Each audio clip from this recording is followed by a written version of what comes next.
roh dalam dirimu besar. Tuhan yang di dalam dirimu adalah Tuhan yang besar. Memang berat bagimu ketika beban hidup menghimpitmu, tetapi tidak bagi Tuhan. Allah mau kita dewasa dalam menghadapi tantangan. Jangan menyerah dengan proses. Jangan pernah menyerah. Di balik tantangan, di balik masalah, sesungguhnya sebesar apapun persoalan hidupmu, sesungguhnya sebesar itu juga berkat yang Tuhan siapkan kepadamu.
Betapa berharganya Engkau ya Tuhan.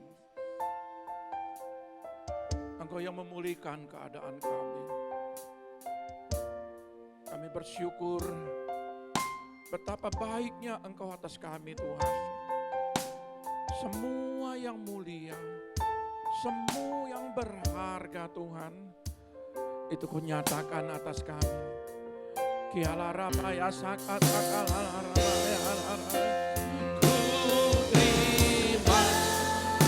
semua yang berharga, semua yang mulia, semua yang berharga bagi hidupku, hanyalah bagimu, hanyalah untukmu, hanyalah bagiku dunia. Sekali lagi katakan, ku berikan Tuhan.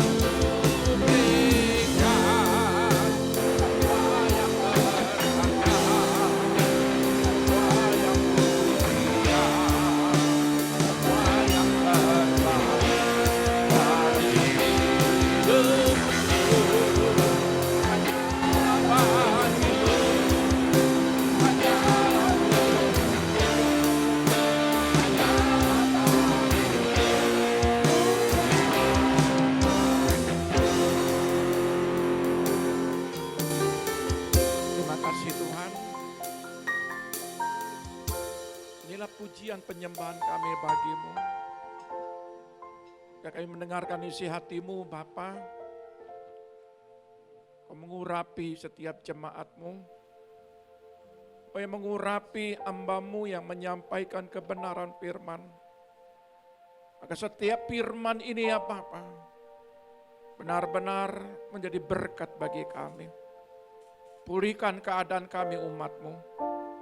Kami percaya Tuhan, pagi hari ini penuh dengan keberkatan. Engkau membawa kami menjadi pribadi yang baru. Engkau membawa kami pribadi yang berkemenangan. Dan kami yakin apapun keadaan kami, Yesus adalah Tuhan Juru Selamat kami. Terima kasih Bapa. Kami siap mendengarkan isi hatimu. Urapi sidang jemaatmu, urapi hamba-Mu. Di dalam nama Tuhan Yesus yang siap katakan haleluya. Amin. Tuhan Yesus memberkati. Shalom, selamat pagi. Salam di dalam kasih Tuhan. Terima kasih buat present worship pagi hari ini. Mari kita akan melihat sebuah kebenaran akan firman. Bapak Ibu yang terkasih, kita akan banyak terus belajar tentang sebuah kebenaran firman. Pagi hari ini kita akan belajar tentang apa sih penghalang kuasa Tuhan bekerja dalam hidup kita. Ya, saya rindu saudara, pagi hari ini adalah pagi yang penuh dengan kemenangan, peristiwa kebangkitan, kematian dan kebangkitan adalah peristiwa di mana inilah momen-momen di mana Yesus setelah 3 hari dia dibangkitkan dan dia mengunjungi, menampakkan diri kepada murid-muridnya. Maka dari itu ada sebuah pembelajaran bagi kita bahwa apa sih yang kita jumpai di tengah-tengah masa 40 hari itu. Ya. Kalau kita memperhatikan bahwa di situ ada kebangkitan, ada kelahiran, ada kematian, ada kebangkitan, ya, dan kenaikan, lalu pencurahan Roh Kudus. Nah, maka dari itu kita akan melihat selama 40 hari Yesus sebelum kenaikan, apa yang kita temukan dari perjumpaan Yesus kepada murid-muridnya. Ada pembelajaran yang berharga. Ya, maka sebab itu saya membuat sebuah istilahnya materi pagi hari ini, dan materi ini bukan menjadi sekedar teori pembelajaran kita, tetapi biarlah ini menjadi istilahnya kita lakukan, kita rema, kita lakukan. Karena banyak sekali yang terjadi bahwa penghalang ini jemaat bahkan beberapa umat-umat Tuhan mengalami pasang surut, turun naik. Ya, terkadang mereka mesti menangis, terkadang mereka mesti kehilangan pengharapan, terkadang mereka tidak menemukan jalan keluar. Tapi pagi hari ini kita akan belajar apa sih yang kita mau jumpai. Nah, saudaraku yang terkasih, ya, di dalam kitab Ibrani 3 ayat 6. Ibrani pasal 3 ayat yang ke-6, demikian bunyi firman Tuhan. Tetapi Kristus setia sebagai anak yang mengepalai rumahnya, dan rumahnya ialah kita. Jika kita sampai kepada akhirnya teguh berpegang pada kepercayaan dan pengharapan yang kita megahkan. Ada sebuah pembelajaran bagi kita dalam kitab Ibrani ini adalah, ya, tetapi Kristus setia sebagai anak yang mengepalai rumahnya, dan rumahnya ialah kita. Ya, saudara, mari kita memperhatikan dengan seksama. Kalau pelajaran hari ini merupakan sebuah teori rutinitas, dari minggu ke minggu khotbahnya apalagi dan apalagi. Dan saudara tidak bisa menjadi rema dan melakukan apa yang saudara rema dalam kitab ini, maka saudara tidak akan menjumpai jawaban dalam kehidupan saudara sehari-hari. Ya. Sebab itu kalau kita lihat di dalam terjemahan bahasa Inggrisnya, dalam Net Bible, ya, Net Bible berkata, but Christ is faithful as a son of our God house. We are of his house. Ini penting. Kalau di terjemahan-terjemahan lain nanti kita akan bagikan. Saudara lihat, we are of his house. Ini penting. Kenapa dikatakan we are, ya, of his house? Kita berada di rumahnya. Ya. Lalu kalau kita melihat di dalam terjemahan ini, if in fact we hold firmly to our confidence and the hope we take pride in. Artinya gini, ketika kita memperhatikan dengan seksama, konteks dalam terjemahan baru sama King James Version hampir sama, dan Net Bible hampir sama, cuman di sini saya jumpai we are of his house. Saya jumpai. Saya ambil contoh begini ya. Saudara tangkap esensinya. Esensinya begini. Ya.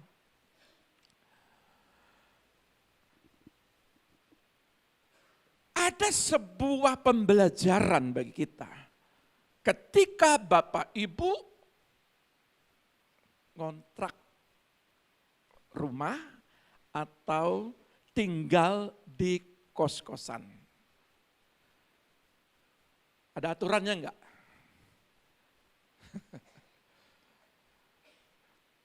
Saudara enggak bisa sembarang mau bongkar seenaknya.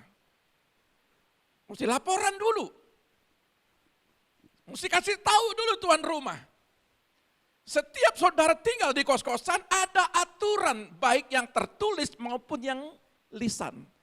Terkadang tuan rumah bilang begini, Pak, Ibu, Dek, mau tinggal di sini, ini aturannya. Jam sekian, tidak menerima tamu. Saya pernah mendengar ada sebuah kos-kosan tidak menerima tamu. Ya, ada aturan lagi kalau Bapak, Ibu, atau adik tinggal di sini tidak boleh lebih dari 2 orang. Itu aturan. Setiap rumah punya aturan masing-masing. Ya. Kalau kita memperhatikan lagi, aturannya apa? Saudara juga bayar. Bagaimana saudara mau tinggal kalau enggak saudara bayar? Aturan. Ya. Enggak mungkin ketika kita tinggal mungkin hitungan bulan, lalu 4-5 bulan sampai bahkan 1 tahun, saudara tidak mau membayar itu. Maka saudara akan dikeluarkan. Itu aturan. Saudara ribut-ribut, berantem di rumah kos-kosanmu, maka tetanggamu laporan. Saya pernah juga tinggal di sebuah apartemen, hotel, dan satu kamar itu saya bawa renungan. Kebetulan diminta dalam renungan, dalam sebuah Zoom, beberapa hamba-hamba Tuhan. Saya berpikir temboknya itu terbuat dari batu bata lah. Ternyata temboknya itu hanya terbuat dari istilahnya sekat-sekat begitu. Sehingga ketika kita bicara, itu kedengeran. Apalagi saya khotbah. Langsung digedor, dilaporin, digedor, Pak, tetangga terganggu. Saya bayar loh hotel. Tapi ada aturan. Kita semua ikut aturan. Ya. Negara juga punya aturan. Nah, ketika anak saya bilang begini, Pak, tidak boleh sembarang parkir mobil. Saya ingat juga. Pada suatu ketika sudah dikasih garis, lewat garis itu diangkut. Ya beberapa jalan sini juga diangkut, digeret. Dan kalau salah parkir ada suatu negara yang saya dengar dari guide yang kebetulan ngajak kita, itu mesti bayar $300. $300 karena salah parkir. Ya. Bahkan di dalam satu negara, saya dikasih tahu juga, Pak, kalau nantinya berang harus pakai zebra cross. Ingat, setiap bungkus permen Bapak kantongin. Nggak boleh sembarang kayak mungkin di kita ini asal main lempar. Di sana tidak bisa begitu. Harus dibungkus. Bapak ngerokok, enggak, saya enggak rokok. Loh kenapa memangnya kalau Bapak ngerokok, puntungnya itu jangan sembarang buang.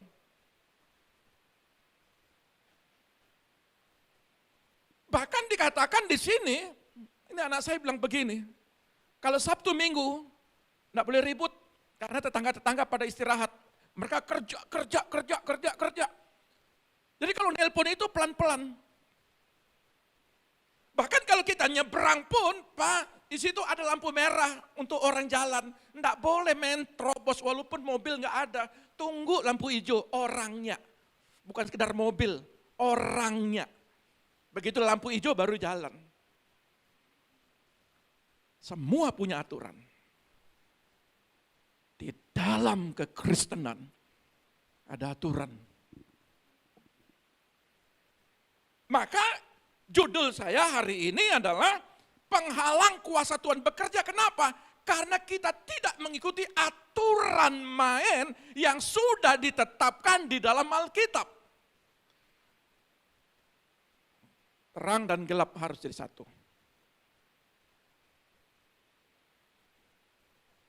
Ada beberapa banyak aturan. Tidak boleh ini, tidak boleh itu, tidak boleh ini, tidak boleh itu.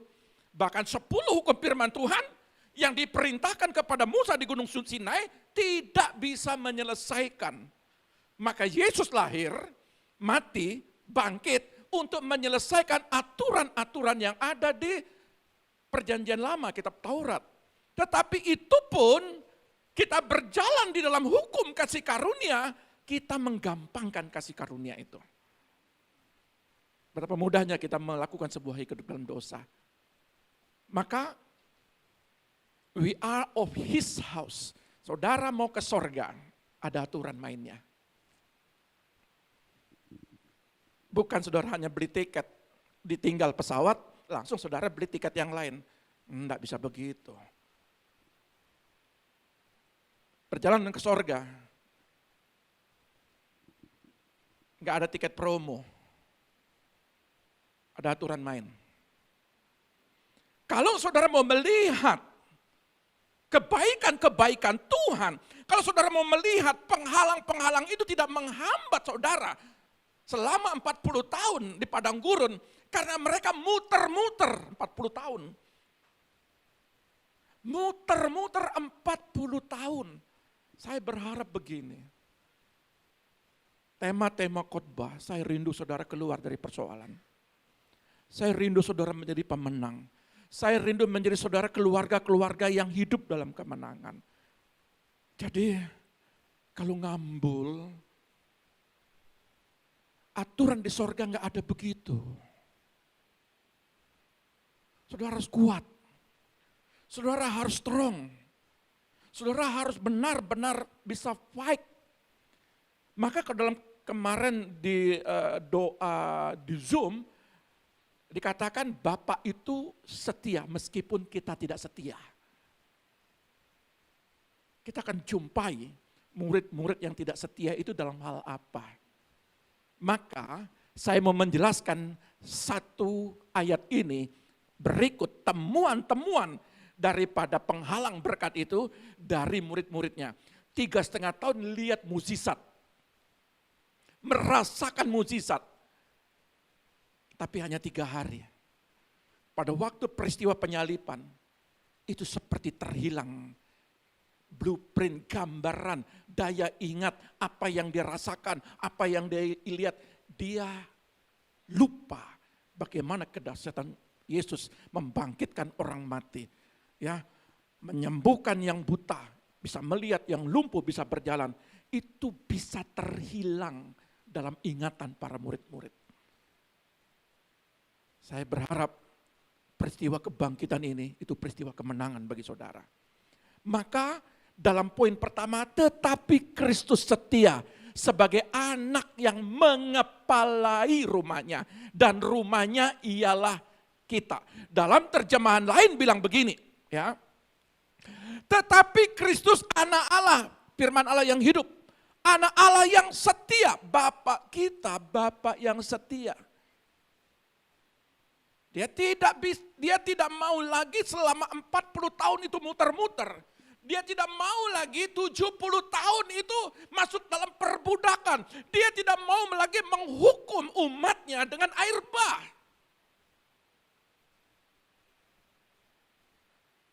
Allah setia mengorbankan anaknya, tetapi Kristus anak Allah yang setia berkuasa penuh atas rumah Allah. Pertanyaannya, apakah Yesus berkuasa penuh dalam diri kita? Apakah Yesus, mari kita cek and recheck supaya ada balance. Kalau perhatikan setiap mobil itu ada 4 roda. 2 roda depan, 2 roda belakang. Maka kita harus sporing atau balancing namanya. Perlu ada keseimbangan. Kalau tidak dia makan ban. Terkadang kalau sudah makan ban sebelah, saudara ngerem bisa terpeleset dan jatuh. Banyak terjadi kecelakaan karena ban yang tidak bagus. Banyak yang membuat perjalanan hidup kita, penghalang berkat-berkat itu terjadi dalam hidup kita karena otot-otot rohani kita tidak latih. Apakah Yesus berkuasa penuh atas rumahnya? Itu kita sendiri. Saya kembalikan kepada Bapak Ibu. Kalau dia mau berkuasa penuh atas diri kita, saudara harus ikut aturan Tuhan. Tidak boleh marah, tidak boleh sombong, tidak boleh dengki, tidak boleh benci, sakit hati, kecewa, akar kepahitan. Alkitab berkata tidak boleh. Itu aturan. Ada juga masalah kekudusan. Sebelum doa, jaga kekudusan. Itu aturan.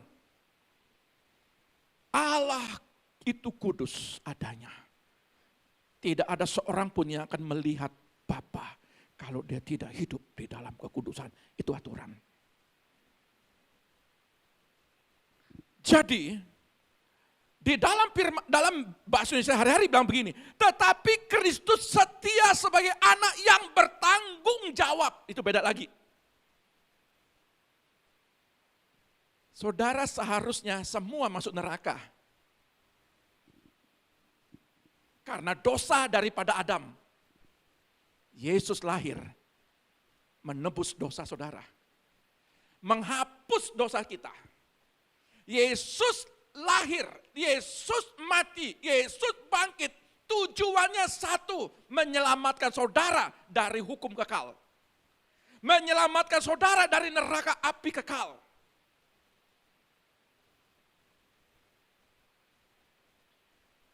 Dia bertanggung jawab tentang keselamatan. Yesus juga bertanggung jawab masalah rumah tangga. Yesus bertanggung jawab masalah pendidikan anak-anak saudara. Yesus bertanggung jawab masalah pekerjaan saudara. Masalah hubungan saudara dalam orang tua dan anak, suami istri. Itu Allah bertanggung jawab. Masalah apa lagi? Masalah pelayanan, masalah biaya dan sebagainya. Dia Allah yang bertanggung jawab. Makanya dalam kehidupan kita, kalau dia berkuasa penuh, artinya kita tidak punya hak untuk mengatur hidup kita. Kalau hari ini ada penyakit yang melandamu, saudara marah pada Tuhan kah? Kalau hari ini segala biaya apapun tidak bisa memenuhi kebutuhan hidupmu, apakah saudara marah kepada Allah? Apakah dia tidak bisa bertanggung jawab membalikkan keadaan? Apakah dia tidak sanggup membelah lautan seperti yang dilakukan Musa?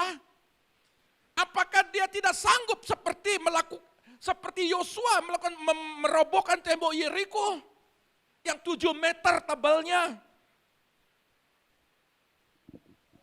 Bukan segini tebal tembok.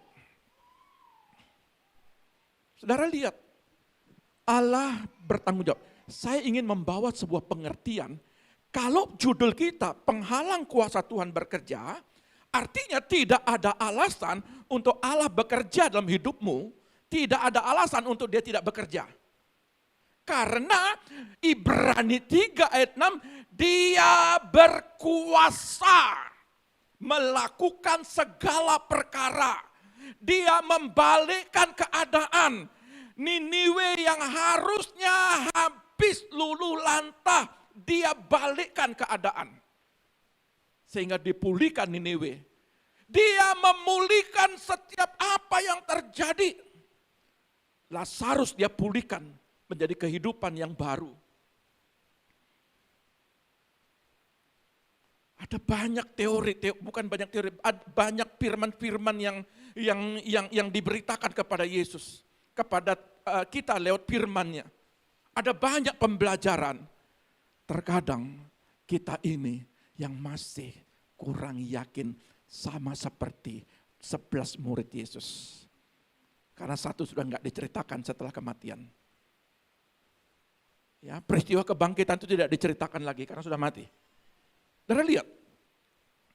Lalu di dalam ayat ini bertanggung jawab dalam hal apa? Perhatikan baik-baik. Jika kita sampai kepada akhirnya teguh berpegang pada kepercayaan dan pengharapan yang kita megahkan, ini bicara kesetiaan.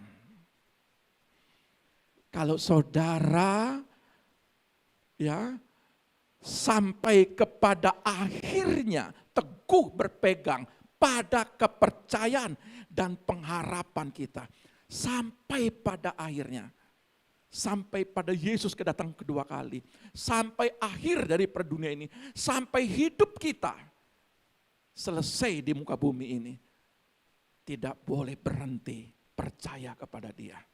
Tidak boleh berhenti berharap kepada Dia. Ya, saudara, kita lihat lagi dalam terjemahan firman Allah yang hidup. Ia hidup di dalam kita. Perhatikan. Ia hidup di dalam diri kita. Banyak kekristenan, dia mati dalam diri kita. Karena terlalu mumetnya masalah, kita tidak melihat dia hidup dalam diri kita. Loh, mana contohnya? Nanti kita jelaskan. 11 murid Yesus, dia menganggap Yesus itu mati. Kan contohnya begitu. Nah, itu kita pelajari. Ya. Jika kita tidak berputus harapan, jadi orang yang putus harapan, dia melihat Yesus yang mati. Dia tidak bisa melihat Yesus yang bangkit. Makanya kalau di Alkitab Lukas ini masing-masing kan empat kanoni namanya, 4 kanoni. Ya, kalau 3 sinoptik, ya, Matius, Markus, Lukas. Kalau masuk kalau Yohanes itu kanonik. Ya. Jadi dalam sebuah kitab ini penjelasannya hampir sama, cuma ada yang lebih, ada yang kurang. Maknanya sama. Maka di dalam kitab ini, Lukas ini dikatakan, barang siapa yang putus asa, dia melihat sama seperti Petrus melihat. Hanya lihat kain kafan. Dan ayat ini Lukas berkata, dia terheran-heran, dia ingin tahu, dia kenapa ini bisa terjadi. Padahal Tuhan sudah banyak ngomong sama dia, aku akan mati, aku akan bangkit. Tetapi ketika lihat kubur yang kosong, hatinya gundah, hatinya bikin kacau. Kenapa ini? Apa yang terjadi? Beda dengan Maria Magdalena. Ya. Dan lihat, melainkan tetap bersukacita dan tetap bersandar. Tetap bersukacita artinya kalau kita hari ini sukacita kita hilang, berarti kita melihat Yesus yang mati dalam diri kita. Gampang sukacita itu hilang. Saudara cek. Mari kita cek. Hari ini saya sukacita apa enggak? Sukacita, puji Tuhan. Hari ini saya sukacita apa tidak? Tercuri Pak Pendeta tapi sedikit. Dari lihat. Bagaimana pengharapanmu? Ya naik turun. Bisa enggak kamu melihat Hizkia?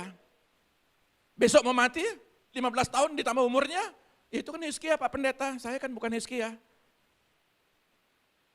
Berapa banyak kita punya alasan? Engkau lihat janda Sarpat, berulang-ulang saya ngomong janda Sarpat, besok mau mati, itu kan janda Sarpat Pak Pendeta, saya kan bukan. Berapa banyak alasan-alasan kita melihat untuk membenarkan paradigma kita. Pola pikir kita. Tetap bersandar kepada Tuhan sampai akhir hidupmu. Artinya orang bersandar itu gimana sih? Bukan lihat sopa empuk langsung bersandar di situ, enggak. Kau bersandar sama Tuhan artinya selama hidupmu, selama pribadimu menjalani aktivitas apapun itu, orang bersandar, dia selalu berserah kepada Tuhan. Kenapa kita mengalami pasang surut dalam kehidupan kita? Kenapa kita begitu sulitnya ya melihat hujan itu yang turun? Kenapa begitu sulitnya kita melihat, jangankan hujan turun, awan kecil pun kita sulit melihat. Makna rohaninya, begitu sulitnya ekonominya, begitu sulitnya engkau menerobos. Kenapa? Berbagai macam cara yang kita sudah lakukan. Lakukan ini, lakukan itu, lakukan ini, lakukan itu. Tambah modal, semua engkau tambah-tambah. Apa yang bisa menembus? Saya mau katakan begini. Di dalam bahasa Indonesia sehari-hari bilang begini. Kalau kita tetap bersemangat. Ini lihat. Semangat itu enggak mudah. Semangat itu bukan ayatnya begini. Ketika engkau ditempelang pipi kiri, kasih pipi kanan. Itu bukan semangat maksudnya. Semangat itu ketika Rasul Paulus berkata, engkau berlari. Ketika kau kalah dalam perjuangan hidupmu, jangan pernah menyerah. Besok pasti saya menang. Lari lagi, kalah lagi. Saya akan berjuang terus. Besok pasti saya menang. Orang yang semangat adalah setiap kegagalan adalah keberhasilan yang tertunda. Setiap kegagalan, saudara harus merema dalam hidupmu. Dia iya dan amin. Aku belajar dari kegagalanku. Aku akan melangkah karena besok ada pengharapanku. Aku bisa menang di hari esok.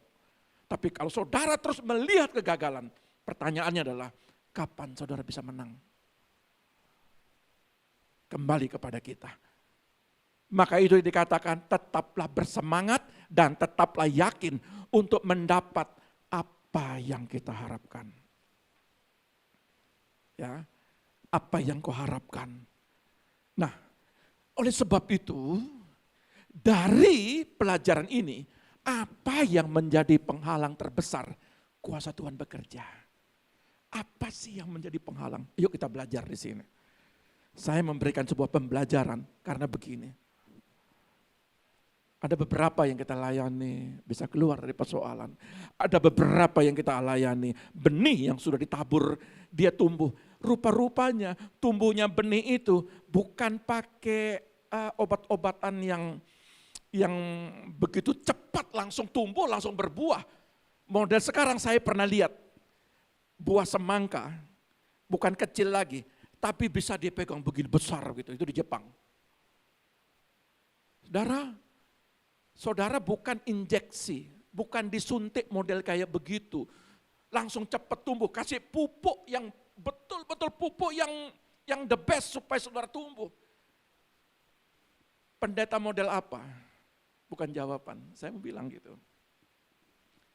Tidak bisa langsung membuat doa itu langsung terjadi. Bisa saja kalau kasih karunia. Tapi seringkali kalau itu konotasi kita, berharap sungguh kepada seseorang yang mendoakanmu, langsung terjadi mukjizat. Gimana kalau enggak terjadi mukjizat? Kecewa kan? Karena saudara melihat manusia, lembaga manusia. Tapi kalau kau melihat keilahan Yesus, maka di situ ada pohon pertumbuhan. Makanya ingat pesan Yesus di dalam kitab Matius, ketika ada pohon, ya, di situ dia tidak bertumbuh, dia tidak berbuah. Lalu Yesus melihat, kenapa pohon ara ini tidak berbuah? Ya karena memang belum musim buah. Bagi Yesus, Yesus tidak mau tahu alasannya. Dia mau lihat sebuah ilustrasi rohani. Apapun cuaca, situasi, keadaan, kita harus berbuah. Maka di dalam ayat ini dikatakan, kenapa kuasa Tuhan tidak bekerja? Yesus tidak mau tahu alasannya apa.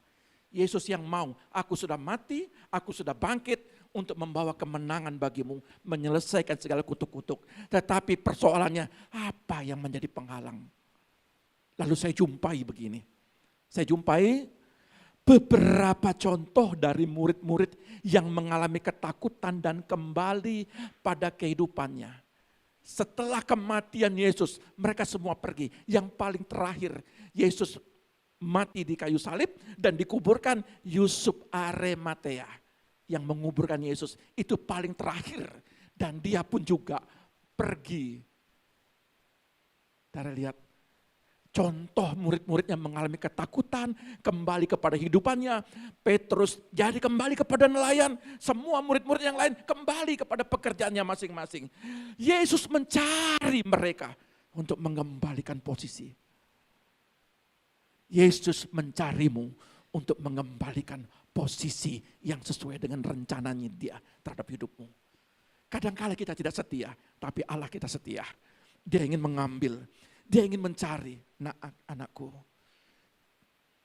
ada berbagai macam cara dari murid-murid. Di dalam peristiwa ini, Yesus berjumpa dengan 500 lebih. Menurut 1 Korintus 15 ayat 6 di situ dikatakan, penampakan Yesus menjumpai hampir 500 orang lebih sebelum kenaikannya. Kitab Lukas ini menceritakan momen-momen terakhir Yesus mau naik ke sorga. 12 kali Yesus menampakkan diri kepada murid-muridnya. Berkali-kali Yesus mencari, mengembalikan. Sampai hari ini benar kata Ibrani 3 ayat 6. Dia setia, dia bertanggung jawab. Dia terus memperhatikan, dia mau Yesus berkuasa penuh dalam hidupmu. Dia mau bertanggung jawab dalam hidupmu. Cuma yang menjadi persoalan adalah kenapa kuasa Tuhan yang mengalami kuasa kebangkitan itu, yang momen-momen ini kita masih peringati, kenapa tidak bisa terjadi sepenuhnya? Bahkan gak ada breakthrough di situ, gak ada terobosan. Saudara melihat, saya mau ingatkan begini, saudara umur berapa? Tolong tambah lagi 5 tahun. Tambah lagi 10 tahun, saudara bisa apa? Kalau begini terus, 5 tahun ke depan, 10 tahun ke depan, maka kita adalah orang-orang yang paling malang. Karena tidak melihat kuasa yang ajaib itu terjadi. Mari kita introspeksi diri kita. Mundur 10 tahun, jemaat itu 4 orang. Mundur 10 tahun, mundur 9 tahun, mundur 8 tahun ke depan. Jemaat hanya air mata saja. Menangis itulah masalahnya. Tapi saya lihat sekarang jemaat-jemaat yang kuat. Dan harus kuat.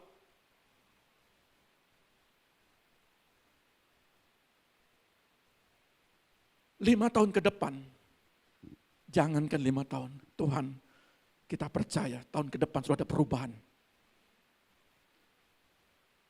Jangan tunggu 5 tahun. Jangan tunggu 10 tahun.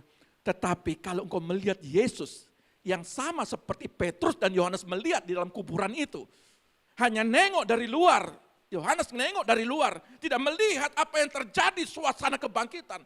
Petrus hanya melihat dan melongo dan mengamat-ngamati. Saudara bukan pengamat. Saudara bukan ada dalam luar hadirat. Saudara bukan ada di luar kuasa Allah. Saudara ada di dalam, karena saudara adalah rumahnya. Dia bertanggung jawab pada saudara. 5 tahun, anak-anak muda kita jadi apa? Saya pernah ngomong, saya butuh 3 tahun. Dan mereka ini bagaimana? Saya percaya Tuhan, dalam doa, dalam terus Tuhan, motivasi, 3 tahun kelihatan hasil. Ini baru 2 tahun. Tetapi 5 tahun ke depan, anak-anak muda, anak-anak yang berbeda. 10 tahun ke depan, kami juga melihat keluarga-keluarga yang berbeda. Sekarang banyak masuk, terus banyak masuk. Sebentar lagi, kami mau izin juga, mesti ada pelayanan lagi. Nanti kami akan mengikuti acara. Tapi kami harus ada momen penting lagi, yang kami harus lanjuti. Ya, peristiwa itu adalah peristiwa suatu anugerah bagi kita semua. Dan mari, apa yang Yesus cari? Saudara, apakah saya ada di sini? Dari 12 kunjungan Yesus, 11 sampai 12 kunjungan Yesus, 3 saya mau kutip. Dari 3 yang saya kutip ini, apakah saya ada di dalamnya? Maka kalau kita ada dalamnya, maka kuasa Tuhan tidak bisa bekerja dalam hidup kita. Tapi kalau kita belajar dari 3 peristiwa ini, menjadi pembelajaran bagi kita, maka kita melangkah dari pembelajaran ini. Saudara adalah pemenang. Bahkan lebih daripada pemenang. Ada masalah? Ada. Tapi masalah tidak mempengaruhi iman dan kepercayaanmu. Ya, mari kita lihat yang pertama. perjumpaan Yesus dengan dua muridnya. Lukas 24. Ayat yang ke-16. Ini peristiwa dua murid perjalanan ke Emmaus. Dari Yerusalem ke Emmaus.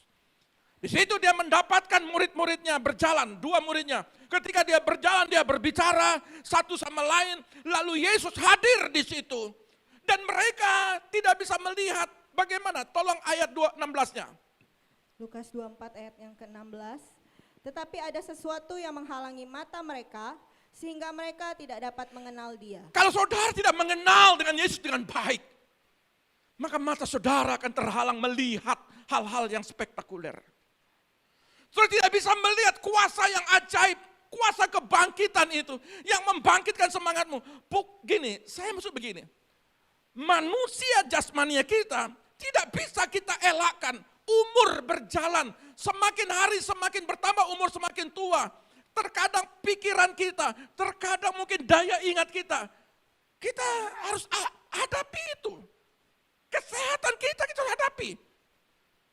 Jangan saudara berkata bahwa dalam kehidupan kita ini aman-aman saja. Tidak. Dalam kehidupan kita ini sehat, mulai dari lahir sampai kita mati, sehat terus. Di dalam nama Yesus kan, pasti sehat. Tidak ada ayat yang menjanjikan. Paulus pun mengalami penderitaan. 12 murid Yesus setelah Yudas, mereka mati syahid semua. Apakah kita berkata, katanya dia rasul, katanya dia mengalami mukjizat, banyak kesembuhan terjadi, mukjizat terjadi, kenapa dia mati?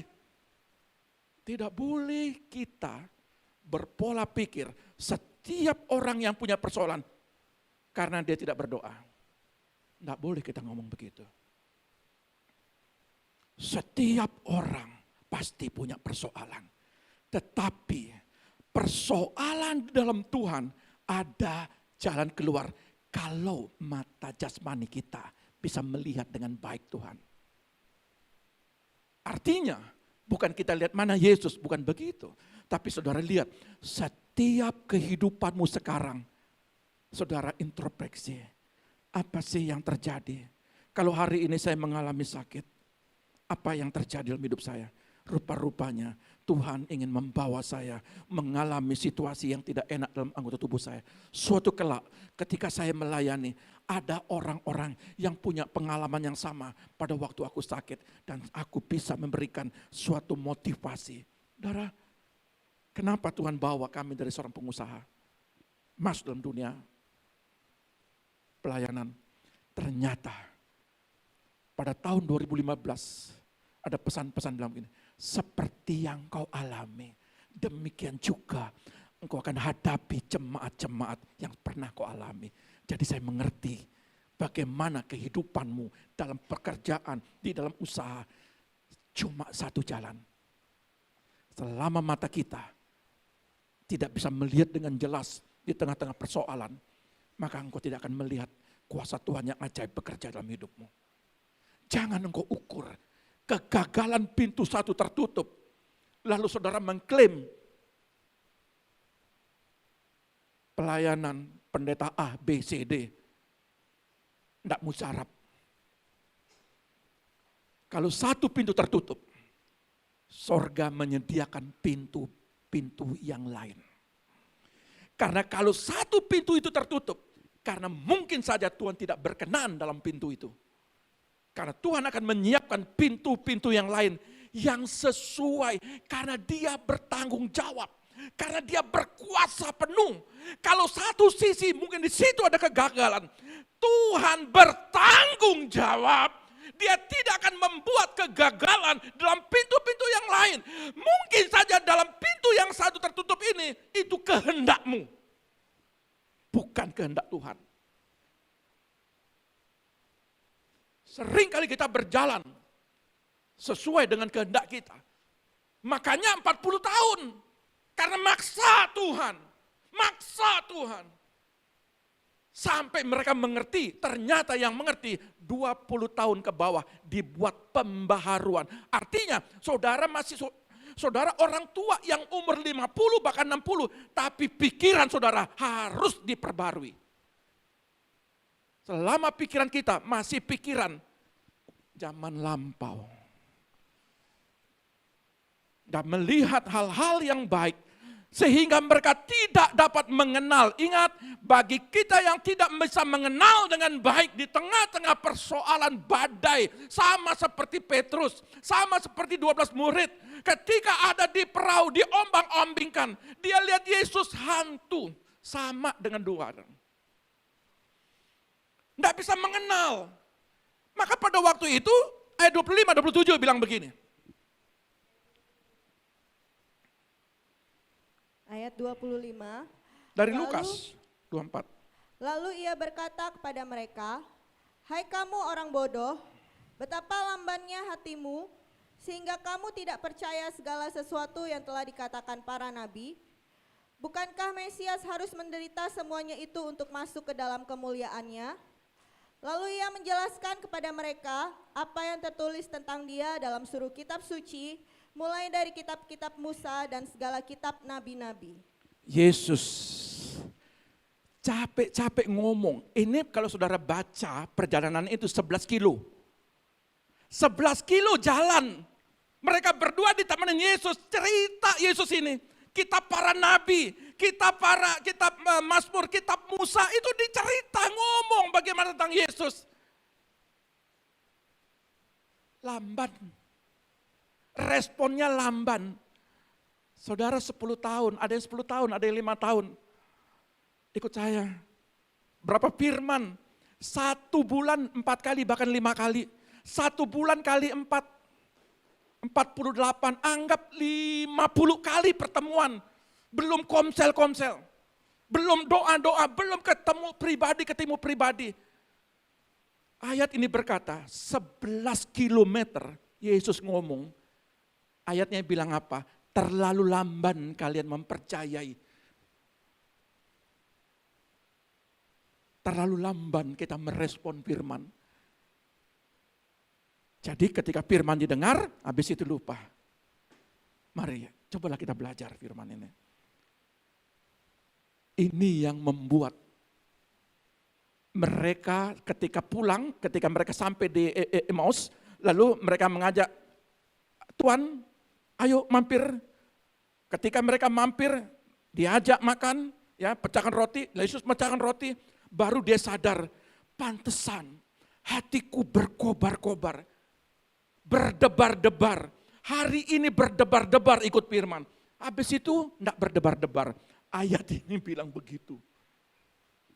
Begitu berdebar-debar, pantesan hati kami berdebar-debar sepanjang 11 kilometer. Ngomong tentang firman, ngomong tentang dia. Ternyata itu Yesus sendiri yang bangkit menjumpai kita. Mata mereka tertutup. Karena apa? Karena lihat persoalan. Persoalannya apa? Dia berharap Mesias itu yang menyelamatkan kita. Ternyata Mesias mati. Pengharapan mereka siapa lagi? Itu yang membuat mata tertutup. Ngomong firman, seringkali ngomong firman, lihat apapun ini, lihat masalah ini, lihat masalah itu, lihat orang yang melukai, lihat orang yang mengecewakan. Saudara tidak akan pernah lihat firman kalau hati kita begitu. Izinkan saya ngomongnya, firmannya bilang gitu. Dia bilang apa? Betapa bodohnya. Yesus tegur dia. Betapa bodohnya kamu. Karena lamban. Setelah Yesus pergi, baru ngeh. Yang kedua,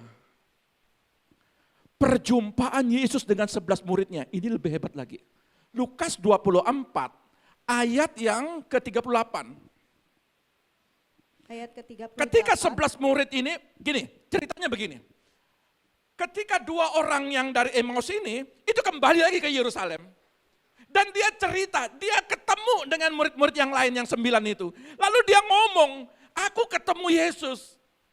Lalu ceritanya begini, terus ayat yang 38 bilang apa? Akan tetapi ia berkata kepada mereka, "Mengapa kamu terkejut dan apa sebabnya timbul keraguan-raguan di dalam hati kamu?" Lihat ayat sebelumnya, ayat 36. Ayat 36. Dan sementara mereka bercakap-cakap tentang hal-hal itu, Yesus tiba-tiba berdiri di tengah-tengah mereka dan berkata kepada mereka, "Damai sejahtera bagi kamu." Mereka terkejut dan takut dan menyangka bahwa mereka melihat hantu. Saudara lihat, kenapa kita punya keraguan-raguan? Sampai hari ini, kalau engkau ragu dengan kuasa kebangkitan, engkau ragu dengan kuasa Tuhan bekerja dalam hidupmu, terkadang kita harus melihat dulu. Maka Yesus berkata gini, mereka terkejut, pikirnya ini hantu, tiba-tiba mereka sudah kunci. Kenapa kita dia kunci? Ayat ini bilang begini, karena mereka dikejar-kejar ya oleh ya, ketika mereka dikejar-kejar oleh orang-orang Yahudi ya, dan mereka diam di rumah dan mereka mengunci pintunya. Ya, konsentrasi. Karena ini pewahyuan, ini penting sekali. Ya. Ketika mereka ragu-ragu, ya, ketika mereka masuk dalam sebuah kamar dan dikunci rumah itu, ya, dan kenapa ini ayat ini bisa terjadi? Karena mereka mengalami ketakutan. Tiba-tiba ada orang berjubah putih datang ke tempat itu tiba-tiba. Ya, logika kita main logika juga ya. Tiba-tiba saudara berdua, tiba-tiba ada orang ketiga di depan rumahmu, pakai baju putih. Bagaimana perasaanmu? Padahal itu Yesus. Saudara, logikanya dia itu sama seperti kita. Jangankan kita lihat orang, lihat bayang-bayang awan gelap atau lihat bayangan-bayangan yang lewat, kita sudah ketakutan yang sangat. Berapa banyak ketika kita jalan di tengah-tengah kegelapan, lalu lihat pohon-pohon bergerak, lalu kita lari karena ketakutan. Makanya ini dia bilang, mereka ketakutan. Jadi mereka lihat orang berjubah putih, dia bilang itu hantu. Kenapa? Ayat ini bilang begini, kenapa kamu ragu akan kebangkitanku? Kenapa kita ini selalu ragu? Kenapa kita selalu tidak percaya bahwa engkau diberkati? Ayat Ibrani bilang, dia bertanggung jawab kepada anak-anakmu. Kenapa kita mesti ragu? Dia bertanggung jawab atas segala pekerjaanmu. Kenapa mesti ragu? Alami. Yesus memulihkan suamimu. Yesus memulihkan istrimu. Yesus memulihkan orang tuamu. Yesus memulihkan anak-anakmu. Yesus memulihkan saudaramu, keluargamu, pekerjaanmu, usahamu. Dia akan memulihkan. Jangan ada keraguan dalam hatimu. Ya. Maka di dalam ayat 44 dan 46 bilang begini. Ayat 44, ia berkata kepada mereka, "Inilah perkataanku yang telah kukatakan kepadamu ketika aku masih bersama-sama dengan kamu, yakni bahwa harus digenapi semua yang ada tertulis tentang aku dalam kitab Taurat Musa dan kitab Nabi-Nabi dan kitab Mazmur." Lalu ia membuka pikiran mereka sehingga mereka mengerti kitab suci. Katanya kepada mereka, ada tertulis demikian, Mesias harus menderita dan bangkit dari antara orang mati pada hari yang ketiga. Saudara lihat, jadi 3 kitab ini dibagikan. Kenapa? Lalu Yesus membuka pikiran mereka sehingga mereka mengerti kitab suci. Selama kita tidak mengerti kitab suci, selama firman Tuhan, saya berharap supaya setiap firman jangan hilang. Dicatat.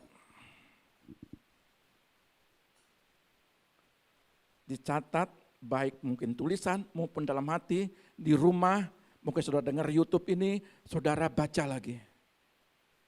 Dicatat dengan baik, jangan kehilangan. Karena apa dikatakan? 3 kitab ini, kenapa kamu masih tidak mengerti? Kenapa masih kau ada dalam keraguan-keraguan? Ketika pikirannya dibuka, ketika pikiran kita butuh firman, disitulah kita mengerti. Ketika kita tidak mengerti akan kebenaran firman, itulah yang membuat kenapa kita tidak mengalami kuasa Tuhan. Kenapa faktor penghalang? Jadi, termasuk hari ini, kau dengar firman, jangan ketika pulang, firman itu dimakan burung gagak. Kalau firman ini benar-benar kau remakan, konsentrasi penuh kepada firman ini, maka kau tidak mengalami namanya suatu kehilangan, suatu mutiara yang berharga. Buka pikiran dalam hatimu juga. Buka pengertian akan firman. Siapapun yang memberitakan firman, itu firman yang membukakan paradigma kita, membuat kita menjadi orang-orang yang diberkati Tuhan. 3, perjumpaan Yesus dengan Thomas. Ini penting lagi. Karena ini paling banyak. Dari 12 di 3 yang sebut, ini paling banyak ini Thomas. Thomas dalam Yohanes 20 bilang begini, dia ini, mohon maaf kata dia berkoar-koar, apa sih bahasanya Indonesia yang tepat itu. Dia ngomong seenak perutnya. Dia ngomong sini, mana Yesus, aku tidak percaya perempuan-perempuan itu ngomong. Bilang Yesus bangkit, Yesus bangkit, Yesus bangkit. Aku tidak percaya. Kalau betul dia ada, aku akan total, betul tidak tangannya, betul tidak lambungnya. 8 hari kemudian. Lalu dia bilang apa? Ayat 29. Yohanes 20 ayat 29. Kata Yesus kepadanya, karena engkau telah melihat aku, maka engkau percaya. Berbahagialah mereka yang tidak melihat namun percaya. Karena kita suka melihat mana buktinya. Itu yang membuat kita gagal. Itu yang membuat penghalang terbesar kuasa Tuhan bekerja dalam hidupmu. Harus lihat nyatanya dulu. Harus lihat buktinya dulu. Kalau saudara mau melihat bukti, maka Tuhan bilang begini, berbahagialah mereka yang percaya meskipun dia tidak melihat. Berbahagialah mereka yang tidak melihat tetapi dia percaya. Maka hari ini saya mau sampaikan. Halo. Berapa lama proses terjadi dalam hidupmu? Berapa lama pintu itu belum terbuka? Berapa lama lagi yang kau hadapi? Sebenarnya engkau sudah panen raya. Tapi semua panen raya dimakan hama. Dimakan belalang, dimakan tikus, panen rusak. Berapa banyak ketika engkau sudah mengumpulkan panen di lumbung, ternyata ada banyak kalau kita perhatikan kalau di YouTube itu. Beras-beras yang sudah dikumpulkan di tempat pengumpulan, tiba-tiba dimakan kutu dan rusak kuning. Berapa banyak engkau sudah mengumpulkan jerih payah dengan susah payah, engkau mengerjakan tanahmu dengan semak duri, engkau menghasilkan. Berapa banyak ketika lumbung-lumbungmu sudah penuh, tiba-tiba hilang lagi. Ayolah, sampai kapan itu mau hilang? Bisakah kau saudara menyadari berapa banyak? Saudara, saya mau sampaikan begini. Berapa banyak kita ini kehilangan? Tolonglah. Saudara, orang-orang yang diberkati. Ibrani 3 bilang begini. Yesus bertanggung jawab penuh. Dia bertanggung jawab kepada keluargamu. Tapi kenapa ada kehilangan? Kenapa kita kehilangan damai sejahtera kita? Ayolah. Belajar engkau setia. Sampai akhir ayat ini berkata, aku tetap setia kepada dia. Makanya dikatakan begini, Roma 4:18, meskipun gak ada dasar aku percaya. Abraham, meskipun aku sudah tua, aku sudah tidak mungkin lagi. Itu mustahil terjadi mukjizat. Namun aku percaya. Jangan hilangkan kepercayaanmu kepada Tuhan. Iman yang tidak tergoncangkan oleh keadaan. Maka ayat ini bilang nih, kalau mau mengalami hal-hal yang besar dari Tuhan, belajarlah kita setia kepadanya. Bisa? Ayolah. Keluarlah dari zonamu. Orang tua, kita sudah sebagai orang tua, sudah punya pengalaman asam garam. Jangan itu terjadi kepada anak-anak kita. Kita mau melihat anak-anak kita orang-orang yang sukacita. Kita mau melihat anak-anak kita orang yang berhasil. Kita mau melihat pribadi kita yang ke depan, anak-anak muda. Saya mau melihat pribadi yang ke depan adalah pribadi yang kau berhasil.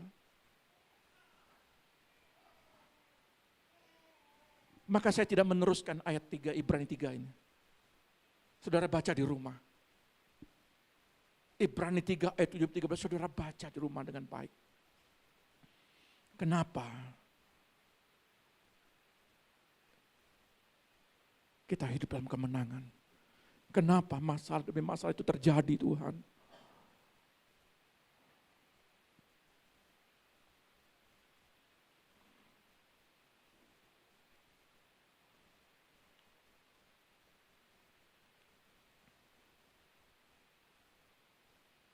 Sebab itu seperti yang dikatakan Roh Kudus pada hari ini, jika kamu mendengar firman-Nya, jangan keraskan hatimu.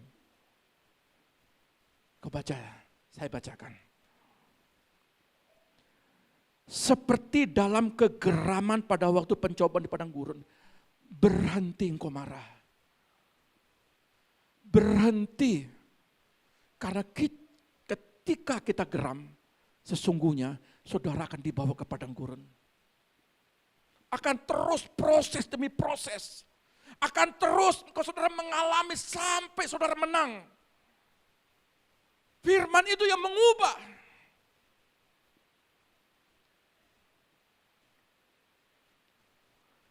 Di mana nenek moyangmu mencobai aku dengan jalan menguji aku sekalipun mereka melihat perbuatan-perbuatanku 40 tahun lamanya. Itulah sebabnya aku murka kepada angkatan itu dan berkata selalu mereka sesat hati dan mereka tidak mengenal jalanku. Sehingga aku bersumpah dengan murkaku mereka tak akan masuk ke tanah ke tempat perhentianku. Saudara akan terus mengalami padang gurun. Saudara akan terus mengalami namanya situasi tidak enak. Saudara akan terus melihat pintu-pintu tertutup. Pintu satu sudah mulai dibukakan Tuhan, itu tertutup lagi. Lumbung-lumbung seharusnya penuh, kosong lagi, rusak lagi. Cobalah kita cek diri kita. Dulu saudara bagaimana? Saudara dulu diberkati. Dulu mungkin iya. Tapi kenapa ketika kita mengalami seperti orang di tepi jurang? Kalaupun kita masuk dalam jurang, jangan biarkan generasimu masuk jurang lagi. 10 tahun kemudian, syukur kita masih sehat. Saya selalu check up kondisi. Saya selalu melihat di rumah sakit. Kemarin saya lagi kuliah, saya bawa ini, Pak, pakai kursi roda itu gratis Pak. Karena mereka tidak mampu, mereka pikir tidak bisa beli sesuatu, dia gopong itu. Dari dalam sampai keluar. Berapa banyak orang yang jalannya, mohon maaf kata, tertatih-tatih oleh karena banyak penyakit. Begitu penuhnya rumah sakit. Ada lihat. Dan berapa banyak sekarang yang terjadi. Tapi saya mau sampaikan. Syukur bukan kita seperti itu. Tetapi kalau kita toh seperti yang dialami orang-orang itu. Lalu kau melihat generasi anak-anakmu gagal. Apakah kau tidak menyesal? Saya mau bilang, uang ada masanya. Di dalam Tuhan, dia kekal. Minimal hari ini, anakmu mengalami pemulihan. Ketika engkau sudah tua, tidak berdaya lagi, tapi hatimu tidak ada rasa penyesalan.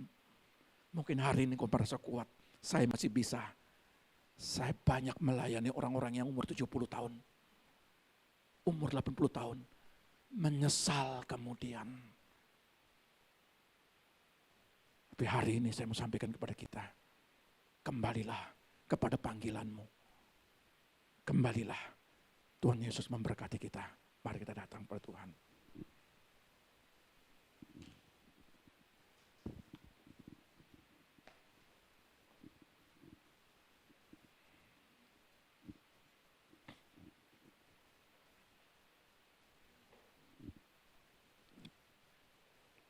Yesus Tuhan.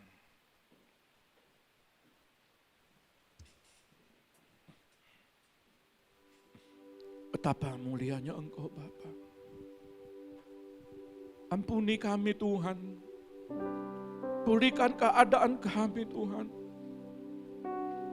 Jangan biarkan kami Tuhan jauh dari hadirat-Mu. Kalau sempat kami terhilang Tuhan oleh kekecewaan kami. Kami mau kembali kepadamu ya Bapa. Engkau Bapa yang baik, Bapa yang setia. Ya lara lara. Ku tahu hidupku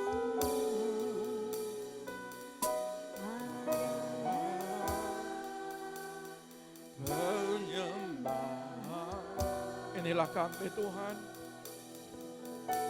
Kau ciptakan ku dalam Engkau menciptakan kami, betapa mulianya ya Bapa.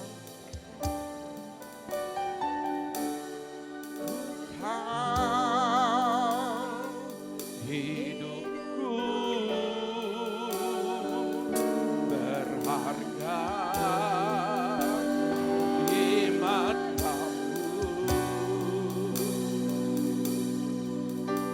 Segenap hidup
musik saja.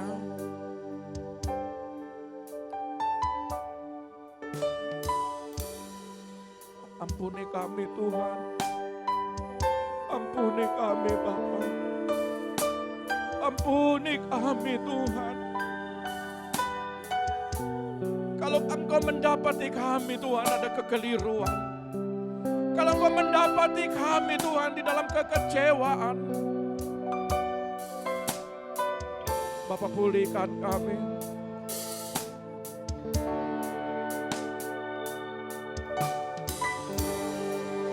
Ya la rapashe. Oh, betapa berharganya kami Bapa. Pulihkan kami. Pulihkan umat-Mu.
Tuhan pulihkan.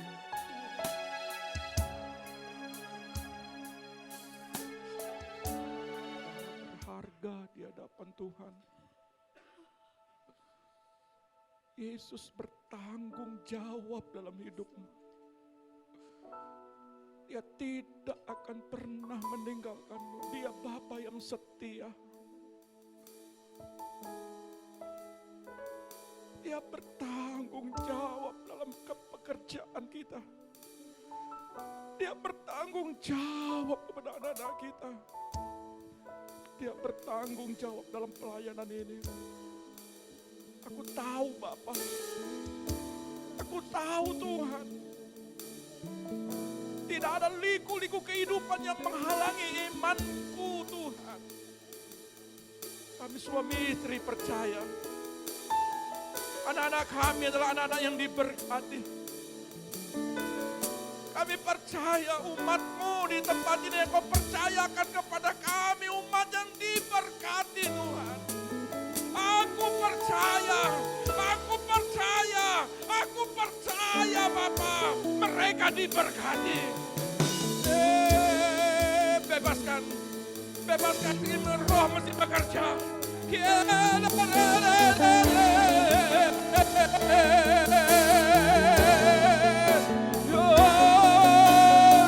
Roh Kudus bekerja dalam hidupmu. Roh Kudus bekerja. Roh Kudus bekerja.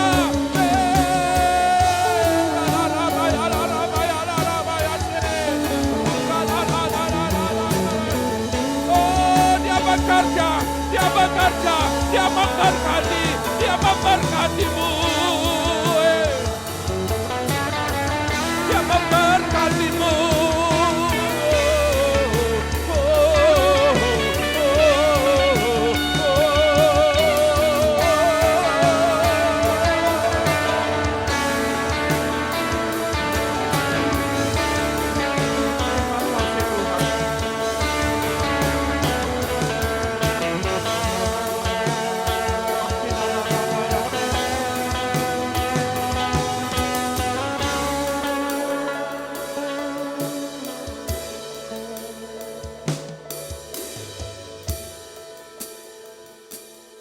Hari ini juga Bapa, doa profetik kami Tuhan, setiap yang hadir saat ini, pintu-pintu mereka Engkau bukakan Tuhan.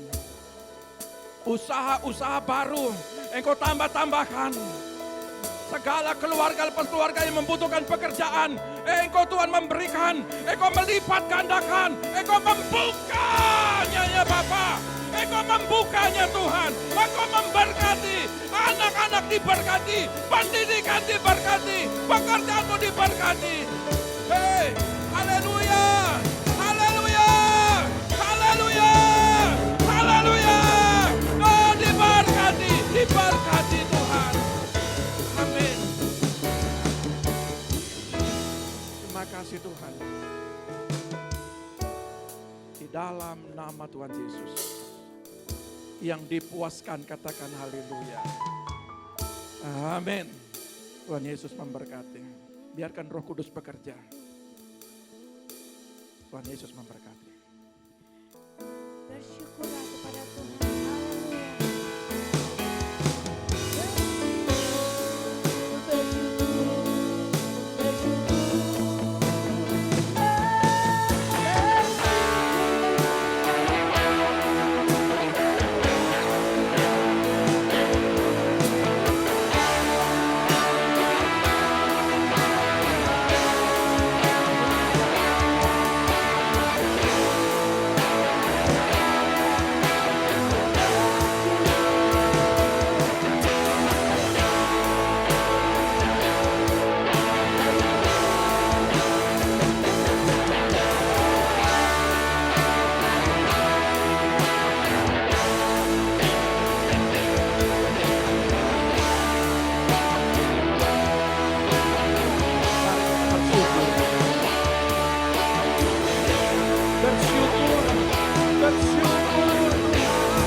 Kami tidak akan goyah, kami tetap percaya bahwa Engkau bertanggung jawab dalam kehidupan kami. Dan tahun ini Tuhan adalah tahun umat-Mu mengalami kemenangan. Dan kami akan melihat Bapa kesaksian-kesaksian mereka bahwa segala sesuatu, penghalang-penghalang itu sudah dipatahkan, itu sudah dihancurkan. Dan kami mendengar suatu glory, suatu sukacita besar, suatu kemenangan besar terjadi atas umat-Mu. Angkat kedua tangan-Mu, terimalah berkat Bapa Sorgawi. Diberkatilah keluarga-Mu, diberkatilah anak-anak-Mu, diberkatilah pendidikan anak-anak-Mu, diberkatilah kesehatan-Mu, diberkatilah lumbung-lumbung-Mu. Apa yang Kau kerjakan lewat tangan-Mu akan dibuat berhasil. Setiap kaki-Mu melangkah, Tuhan akan selalu menuntunnya. Diberkatilah Engkau di bumi, diberkatilah nama-Mu di sorga. Di dalam nama Bapa, Putra dan Roh Kudus, di dalam nama Tuhan Yesus, yang diberkati katakan haleluya. Amin. Tuhan Yesus memberkati.